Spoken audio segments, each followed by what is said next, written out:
For many people, virtually everything in their lives is spurious. We are raised by well-meant adults that paint our minds with an archaic and obsolete mentality. Our lives are strictly guided towards paths chosen by these adult figures in our lives, and we follow without questions because we trust their judgment, often born out of long years of experience. We will eventually get to a point in our lives where all these lessons learned over the years become practicalized, and then we go into the 9-to-5 world where we work to pay the bills and only live for the weekends. Our lives are plunged into an almost unending cycle of subservience to an employer for the most part of our youth, living someone else's dreams. We have become so detached from ourselves that we ignore the warning signals being sent by our system. We try to convince ourselves that we have achieved enough at work and attempt to get a shot at the comfortable life in the evening, following the standards specially prepared by the media. We allow ourselves to be distracted by the superficial entertainment and conveniently ignore the real struggle faced by many people in the outside world.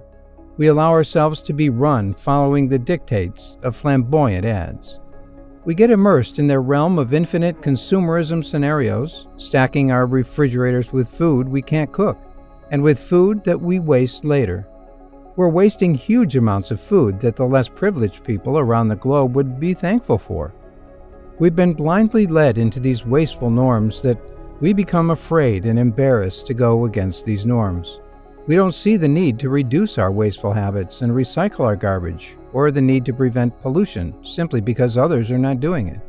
You can detach yourself from this herd behavior and advocate for new and healthier trends. Most people are wallowing in ignorance, paying no mind to the world around them. Most people have become so closed-minded that they fail to see what's going on around the globe, so self-entitled to the point of taking their lives for granted. It is important to take a step back and reevaluate our lives. While we are worrying over more likes on social media, children in other parts of the world are worrying over food and water. While you are sick and tired of the weather, people in Australia are suffering from the heat of calamitous brush fires. While you make incessant complaints about your life, people in other parts of the world would give anything to have even a slice of what you have. We have been nurtured with fear from the formative years of our lives, and this fear has metamorphosed into adulthood. We are frightened by the thought that maybe the truth we have been served is nothing but a hoax. So we continue to live in our web of lies.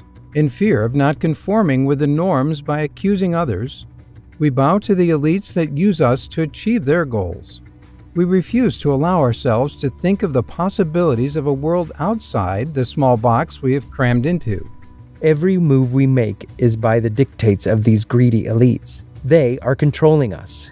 Their aim is to gain a strong control of the masses. Take a critical look at politics and how these political games affect our lives and how we accept them consciously by voting.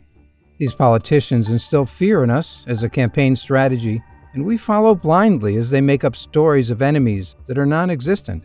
We judge everything that's not aligned with our view, failing to see that diversity could be a good thing. We act like our persistent existence will last forever, and that's why we postpone calls to loved ones like they'd be there at all times. Life is limited, and it lasts more or less for every one of us. Life is not promised. Stop postponing. We make complaints about back and neck pains, but our eyes are fixated on our devices at all time that we totally ignore the effects on our body. In a bid to be social online, we have forgotten how to hold real conversations with people offline. We fill our heads with the wrong versions of what happiness should look like. We are consistently seeking validation via social media likes and comments. Why can't we be smart about our smart devices? Why aren't we using this amazing tool to spread knowledge and healing to the world? We've inadvertently allowed technology to use us instead of the other way around. A lot is happening around us, even in our immediate environments, that we have completely ignored. Nature has changed over the years, and we're the main culprits. We place a lot of attention on technological advancements and erecting buildings at the detriment of nature. We take virtually everything from nature without giving back. Look at the mess we made with force in our quest to build a sophisticated society. We're killing vegetation and in turn killing our source of carbon dioxide removal from the air and supporting greenhouse gas emissions. It's been established that deforestation is the second leading cause of climate change. We have polluted our seas, lakes, and oceans. We're greatly surprised when we see people struggling with smelly and dirty water in the media. Did you know that there are people who resort to using contaminated water daily? A study conducted by the Environmental Working Group in 2018 revealed that about 14 million Americans are using contaminated water with a cancer-causing industrial solvent. Things didn't change even after this grim revelation. Why are we so self-centered that nothing around us matters anymore? Why are we teaching our children to satisfy their needs and completely ignore the repercussions of their actions on the environment? We need to come back to our senses before things get exacerbated. What we have done thus far is irrelevant. What matters is changing our ways of doing things and restoring the balance one step at a time. The media and politics will not bring forth the desired change. We are the change. Gradually, we can create new trends and enlighten those ignorant of the planet's plight. We can start little, because little steps taken in the process of caring more about the effects of our actions can bring about huge and significant reformation. We need to hold ourselves accountable for all the things we do with our lives. We can't sit idly by and wait for others to make a change when we can make a change. The time to act is now. At this very moment, we could be in any corner of the world and be thinking about ourselves. We could be watching TV on our cozy couch while looking at our smartphones to see how many likes our posts garnered, or complaining about the sluggish internet connection or the unavailability of our favorite soap opera on Netflix.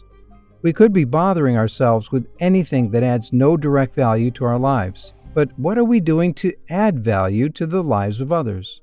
We keep taking and taking from nature, but what exactly are we giving back? We take amazing photos of the greenery and awe-inspiring aesthetics of nature in our trips and share on social media.